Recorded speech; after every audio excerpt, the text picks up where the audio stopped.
अंतिम सीमा पर सटे बाड़मेर जिले में अंतर्राष्ट्रीय सीमाओं की सुरक्षा के लिए बीएसएफ के जवान सदैव मुस्तैद रहते हैं। बीएसएफ जवानों के मनोबल बढ़ाने के लिए उन्हें के अधिकारी लगातार उनके संपर्क में रहते हैं और समय समय पर कई कार्यक्रम भी चलाते हैं। लेकिन उसके बावजूद भारत पाकिस्तान सीमा पर सटे बाड़मेर जिले में कार्यरत बीएसएफ के जवान लगातार जवानों द्वारा आत्महत्या करने की कई घटनाएं सामने आ रही हैं।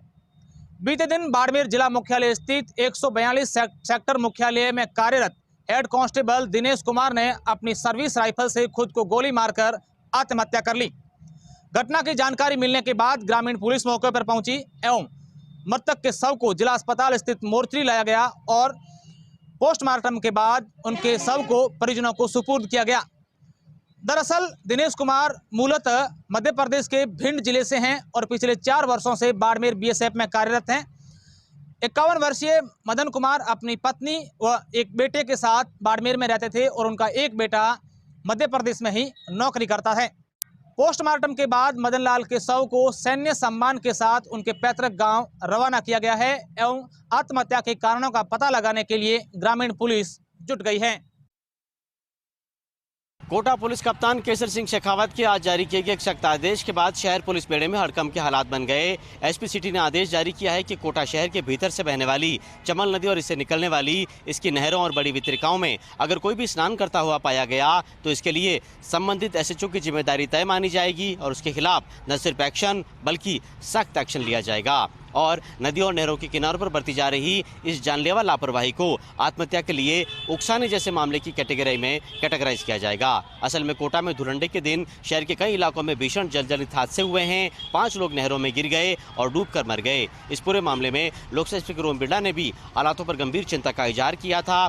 नहरों में डूबे हुए लोगों की तलाश कार्य को देखते हुए बिरला रात 12 बजे ही मौके पर पहुंच गए थे और उन्होंने ये पूरा मामला मुख्यमंत्री अशोक गहलोत के भी संज्ञान में लाया था।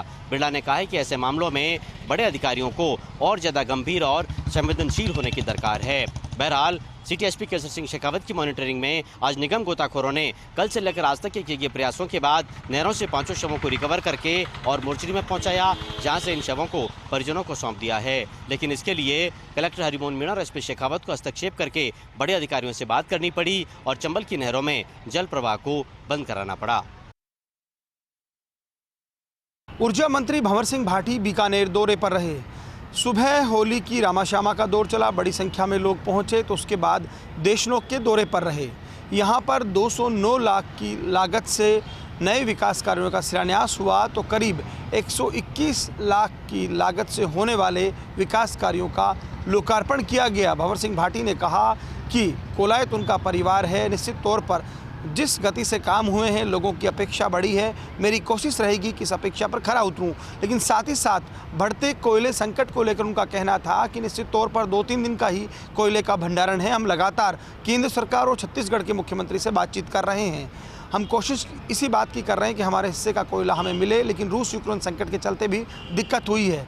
फिर भी सरकार कृत संकल्प है कि इस तेज़ गर्मी में उपभोक्ताओं को परेशानी ना हो, बिजली हमें खरीद की देनी पड़े तो भी हम बिजली मुहैया करवाएंगे।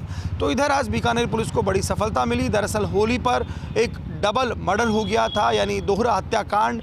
मामूली कहासुनी के बाद पानी की बोतल फेंकने पर 2 युवकों की चाकू गोदकर हत्या कर दी गई थी। पुलिस को इस मामले में सफलता मिली है।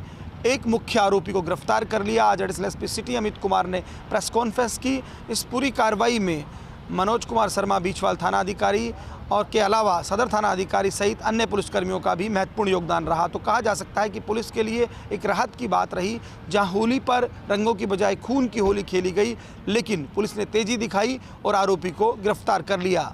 एडिशनल एसपी अमित कुमार ने कहा कि अन्य आरोपियों को लेकर भी पूछताछ की जा रही है।